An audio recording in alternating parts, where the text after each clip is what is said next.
সামনে যে রাস্তা আছে সেটি দিয়ে কিছু দূর গেলেই ছাগলকাণ্ডের আলোচিত সরকারি কর্মকর্তা ডক্টর মতিউর রহমানের বাড়ি।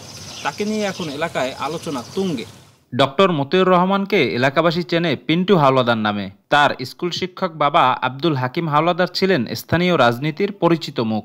বিভিন্ন আমলে ক্ষমতায় থাকা সরকারি দলের ঘনিষ্ঠ হওয়ায় উপজেলা জুড়ে দাপুটে অবস্থানে রয়েছে এই হাওলাদার পরিবার।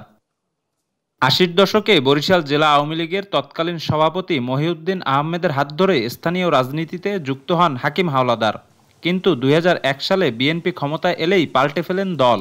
স্থানীয় সংসদ সদস্য বিএনপি নেতা মোশাররফ হোসেন মঙ্গুর সহযোগিতায় ২০০৩ সালে কাজিরচর ইউনিয়নের চেয়ারম্যান নির্বাচিত হন হাকিম হাওলাদার। বাবার নির্বাচনী বৈতরণী পার হতে সব ধরনের সহযোগিতা করেন ছেলে মতিউর রহমান। দুই দলের উপরমহলের অনেক নেতার সঙ্গে হাকিম হাওলাদারের সখ্যতার কথা জানান স্থানীয়রা। আব্দুল হাকিম হাওলাদার ফখরুদ্দিন আমলে তো আর ভোট হয় না, এই কারণে একটানা 9 বছর চেয়ারম্যান করছেন।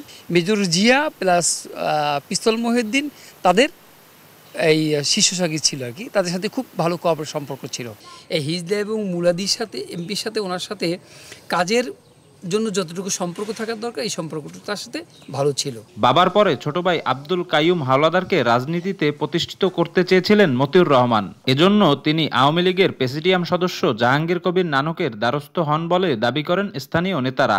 এইটা তাদের একটা কৌশল, হ্যাঁ, যে যখন আসে ওই দলের নেতাকর্মী কে কোথায় আছে তাদেরকে খুঁজে তাদের সাথে লিঙ্ক করা। তার বাবা বিএনপির আমলে সে নির্বাচিত চেয়ারম্যান ২০০৩ সালে। আবার আওয়ামী লীগ আসার পরে ওই যে মতিউর রহমান পিন্টু নানক সাহেবের আবার পিএস হয়েছে। ডক্টর মতিউর রহমানের প্রথম স্ত্রী লায়লা কানিজ লাকি বর্তমানে নরসিংদীর রায়পুরা উপজেলা চেয়ারম্যানের দায়িত্ব পালন করছেন।